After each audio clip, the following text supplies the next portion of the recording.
आरती म्हणावी, पण आरती म्हणायचं तरी कशाला? आरतीच्या मी दोन व्याख्या करतो आणि माझ्या कीर्तनाची परिपूर्णता करतो. आता ऐका, आरती कशाला म्हणायचं फार महत्वाचं आहे. आता एक लक्ष द्या.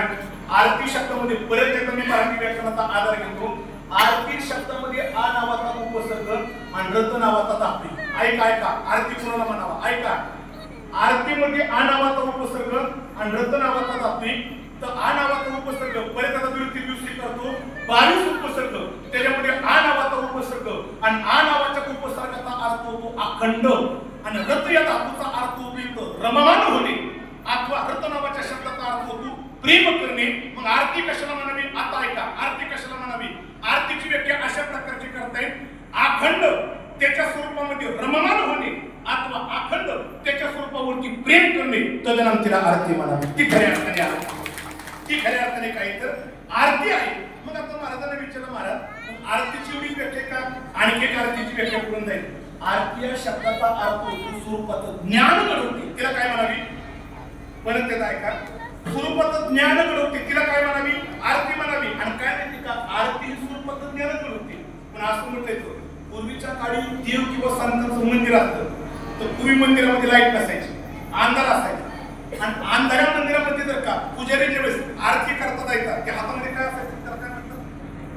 काय म्हणतात त्याला? पंचारती. काय म्हणतात? पंचारतीला दिवे किती असतात? ते 5 दिवे का असतात? त्याचं कारण कधी सापडलं का? आज त्याचं कारण कोणतं? ते पंचारतीला 5 दिवे कोणतं असतात? पण ते 5 दिवे कोणते? माझ्याकडे वेळ कमी बरं का, वेळ कमी. 5 दिवे कोणतं ऐका. पंचारतीचा पहिला दिवा कोणता? भक्तीचा. दुसरा दिवा कोणता? ज्ञानाचा. तिसरा दिवा कोणता? वैराग्याचा. चौथा दिवा कोणता? अंतःकरणातील शुद्ध प्रेमाचा. आणि 5वा दिवा कोणता आहे? तर भगवंताच्या नामस्मरणाचा. अशी पंचारती असते. आणि अशी पंचारती मंदिरामध्ये लिहिली की परत एकदा ऐका, ती पंचारतीच्या प्रकाशावरती ज्याची आरती केली जाते त्याच्या स्वरूपात ती आरती काय होती? पंचारती दर्शन घडवते. पण ते दर्शन घडवत असताना जी पंचारती आतमध्ये ओवळायची कशी, त्याला मर्यादा आहे का? कशी ओवळायची? तिकडे बघा, पुजारी जर का मंदिरामध्ये पंचारती ओवळण्याकरता गेला तर पंचारती घेऊन ती देवाची आरती, संतांची आरती कशी करायची इकडे बघा. ती पंचारती घेऊन जात असताना पंचारतीच्या 5 दिव्याने ती ओवळत असताना पहिल्यांदा इकडे बघा, चरणाच्या ठिकाणी 3दा ओवळा, चरणाच्या ठिकाणी 3दा ओवळा, श्रीमुखाच्या ठिकाणी 4 वेळा ओवळा आणि संपूर्ण स्वरूपाच्या ठिकाणी 7 वेळा ओवळा. किती वेळा? परत एकदा ऐका, परत एकदा ऐका. चरणाच्या ठिकाणी, मुखाच्या ठिकाणी 4 आणि संपूर्ण स्वरूपाच्या ठिकाणी 7 वेळा. ही का ओवळ्या करता सांगितलं? इकडे बघा, ती पंचारती 3दा चरणाच्या ठिकाणी ओवळली की चरणाच्या स्वरूपाचं दर्शन घडतं.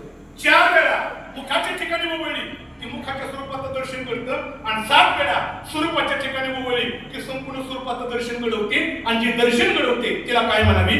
आरती म्हणावी. आणि रामेश्वर भट्ट म्हणतात, मी तुकोबाराच्या स्वरूपाचं ज्ञान तुम्हाला करून देतोय पण आरती तुकारामा.